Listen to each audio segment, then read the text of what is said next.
ഷാസ് ഹോംസിൻ്റെ മറ്റൊരു വീഡിയോയിലേക്ക് എല്ലാവർക്കും സ്വാഗതം. ഇന്ന് നമ്മളിന്നുള്ളത് ചിറക്കൽ, പഴഞ്ഞി ചിറക്കൽ എന്ന് പറഞ്ഞ ലൊക്കേഷനാണ്. അതിൻ്റെ ഇൻറ്റീരിയറും എക്സ്റ്റീരിയറും കൺസ്ട്രക്ഷൻ ഷാസ് ഹോംസ് തന്നെയാണ്.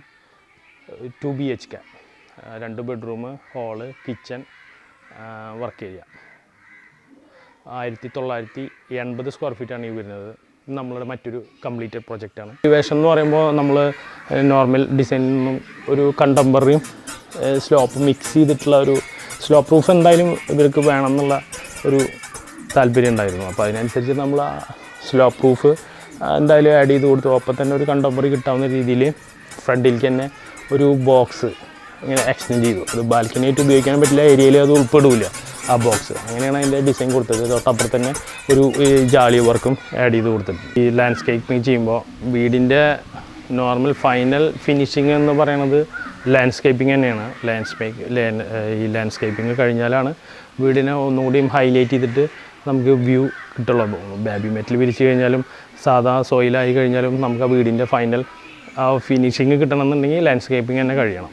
അപ്പം നമ്മളിവിടെ എക്സ്പെൻസ് കുറയ്ക്കാന്നുള്ള രീതിയിൽ ഈ ബാംഗ്ലൂർ സ്റ്റോണ്, അതുപോലെ തന്നെ കടപ്പ, ആ ഒരു കാറ്റഗറിയിലുള്ള സ്റ്റോൺ തന്നെ ഫീൽ ചെയ്യുന്ന രീതിയിൽ നോർമൽ 1x1 സാധാ ഈ ഇൻ്റർലോക്ക് ഉണ്ടല്ലോ ലാൻഡ്സ്കേപ്പിംഗ് ചെയ്യുന്നത്, അത് 2x2 വരുന്ന രീതിയിലാണ് നമ്മൾ അപ്ലൈ ചെയ്ത് കൊടുത്തത്. അപ്പോൾ ഒറ്റ നോട്ടത്തിൽ നമുക്കിത് പെട്ടെന്ന് ഫീൽ ചെയ്യും. ഒരു 4x2 2x2 ടൈല് ഈ ബാംഗ്ലൂർ സ്റ്റോണൊക്കെ ഇട്ട പോലെ ഫീൽ ചെയ്യുന്ന രീതിയിൽ തന്നെയാണ് ഇതിൽ ആർട്ടിഫിഷ്യൽ ഗ്രാസും കൊടുത്തത്. അങ്ങനെയാണ് ഇതിൻ്റെ ലാൻഡ്സ്കേപ്പിങ്ങും കാര്യങ്ങളും വർക്കൗട്ട് ചെയ്തത്. അതുപോലെ തന്നെ ഈ കോമ്പൗണ്ട് വാള് ഈ എലിവേഷന് മാച്ച് ആവുന്ന രീതിയിൽ ഈ CNC കട്ടിങ്ങും കാര്യങ്ങളൊക്കെ കൊടുത്തിട്ടാണ്.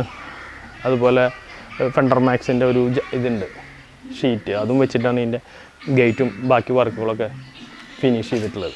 നമ്മളിതിൻ്റെ സിറ്റ് ഔട്ട് വരുമ്പോൾ സിറ്റ് ഔട്ടിൽ ലെതർ ഫിനിഷ് ഗ്രാനൈറ്റാണ് യൂസ് ചെയ്തിട്ടുള്ളത്. അപ്പോൾ അതുപോലെ തന്നെ ഇതിൻ്റെ സ്റ്റെപ്പിൻ്റെ ഈ എഡ്ജുകളും നമ്മൾ അതിൻ്റെ ഡബിൾ തിക്നെസ് വരുന്ന രീതിയിൽ ഒന്നുകൂടി ഭംഗി കിട്ടാൻ വേണ്ടിയിട്ട് ചെയ്തിട്ടുണ്ട്. അപ്പോൾ ഇതിൻ്റെ അടിയിൽ ബ്ലാക്ക് മാറ്റ് ടൈലാണ് യൂസ് ചെയ്തിട്ടുള്ളത്. ഇനി ഫ്രണ്ട് ഡോർ വരികയാണെങ്കിൽ വരുന്നത് ഒറ്റ നോട്ടത്തിൽ ഇത് തേക്കിൽ ഫിനിഷ് ചെയ്താണെന്ന് തോന്നുമെങ്കിലും ഇത് വുഡല്ല. ഇതിൻ്റെ ഒരു പ്രത്യേകത എന്ന് പറഞ്ഞു കഴിഞ്ഞാൽ നമുക്ക് എക്സ്പെൻസ് ഒന്നുകൂടി കൺട്രോൾ ചെയ്യാൻ പറ്റും.